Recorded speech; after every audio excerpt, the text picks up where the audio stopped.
So in order to peg a bead, you're going to put the bead on your line.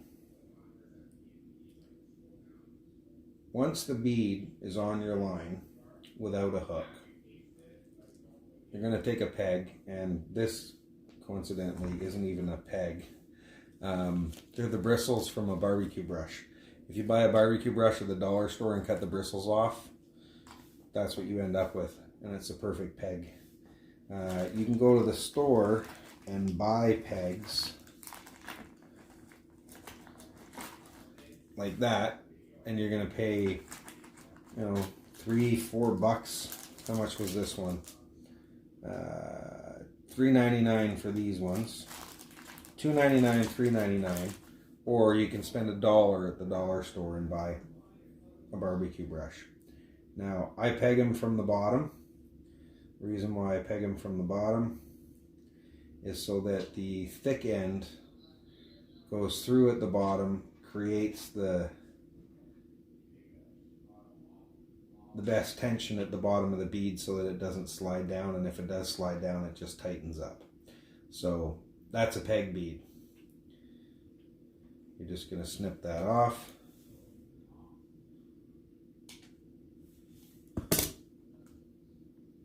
There we go. So there's your peg bead.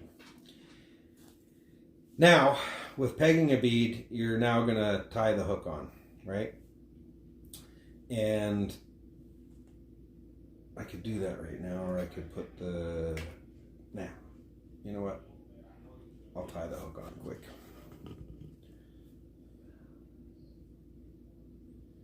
So when tying your hooks, if you're new to trout fishing, there actually is a big difference between tying any kind of fisherman's knot or tying a snell or an egg loop. And if your main line end is already attached, then you don't have the option to tie an egg loop. You can only tie a snell. Well, you can tie an egg loop, but it's very, very difficult. So this is a simple 9-turn snell. You're just wrapping it around the shank 9 times and then putting it back through the loop that's at the end that you've created. There we go. So that's now snelled. So now that I have a hook on, if I wanted to change my color of bead, I would have to take that bead off. Well, how do I take that bead off? I have to cut off the hook, pull off the bead, change the color of the bead or the size of the bead, put the bead back on, peg it again, and then go through that process of retying the hook. But if you learn how to band, you can throw your bead on the line,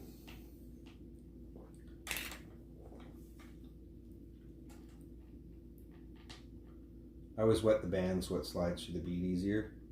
Okay, so the line is just pulling down the middle of the band. I'm going to slowly pull that through till it just pokes out on the other side, and then I should use my clips for this.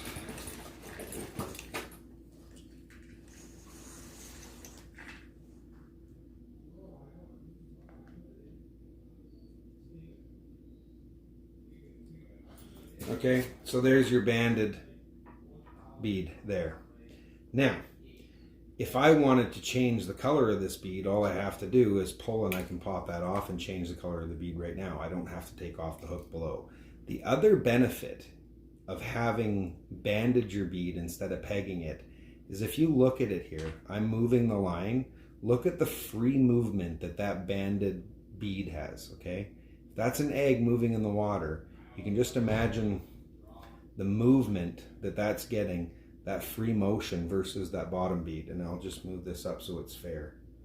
Okay, so I'll move them close. You see that extra movement that you're getting? It's moving in the water very, very freely. And that extra motion is a more natural movement than this here.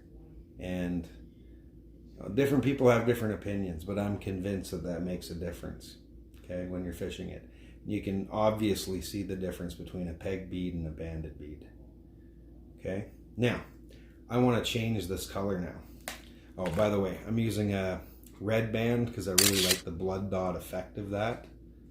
Looks pretty good, right? So let's say this color wasn't working, I haven't been hit. I just want to take this off and change the color. I'm going to pull that bead off. I'm going to get rid of that band.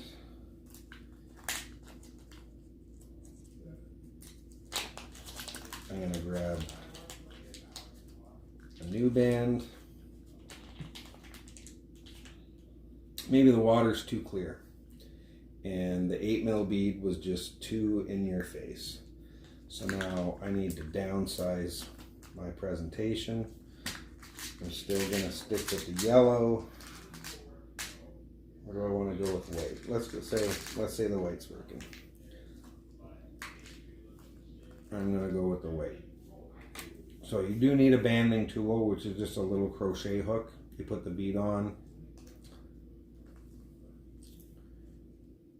You grab the line with the hook. You put the bead on the line. There's a little loop left there. You put the band through the loop and you pull it onto your line until it just pokes out the other side a little bit.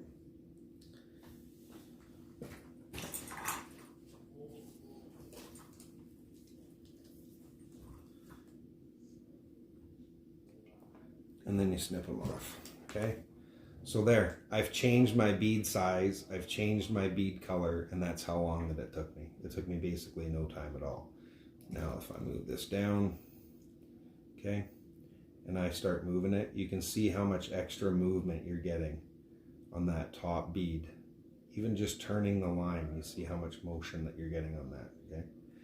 Now, I want to take this off. What do I gotta do? I have to pull it all the way down and off the line. But in order to do that, I have to take the hook off. And then I have to put a new one on and retie the hook. That's a lot of lost time on the water. A lot easier and a lot quicker to band. That's just my humble opinion, but hopefully that helps people understand the difference, okay?